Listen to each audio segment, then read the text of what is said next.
మనం కొన్ని integration questions చేసేటప్పుడు మనకి డైరెక్ట్ ఫార్ములా ఉండవు. అలాంటప్పుడు మనం ఈ బై పార్ట్స్ ఫార్ములా అనే దాన్ని యూస్ చేసుకొని మనం క్వశ్చన్ని సాల్వ్ చేస్తాం.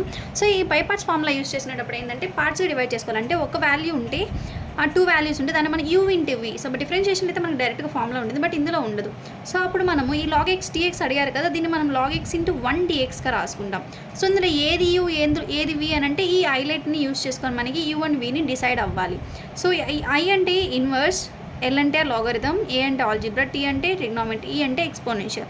సో దాన్ని బట్టి ఇక్కడ ఏదైతే ఫస్ట్ ఉందో దాన్ని యూ అనుకోవాలి. అంటే ఏంటి, ఐ ఇన్వర్స్ లేదు కాబట్టి తర్వాత ఏంది లాగరిథం అంటే ఫస్ట్ ఏముంది ఇక్కడ లాగ్, అంటే దీన్ని యూగా కన్సిడర్ చేస్తాం. నెక్స్ట్ 1 అనేది వి అవుతుంది ఎందుకంటే ఇది.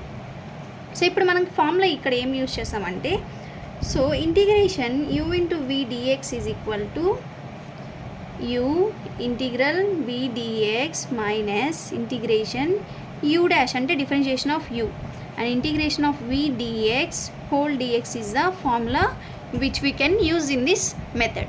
సో ఇక్కడ u into log x కదా, సో log x అలానే పెడదాం. అండ్ ఇంటిగ్రేషన్ v dx అంటే ఇంటిగ్రేషన్ 1 dx ఏమవుతుంది, x అవుతుంది. And integration log x differentiation ఏమవుతుంది అంటే u అంటే log x differentiation 1/x. So next integration 1 dx అంటే ఇంటిగ్రేషన్ v dx అంటే ఏంటి, ఇంటిగ్రేషన్ 1 dx అంటే x dx.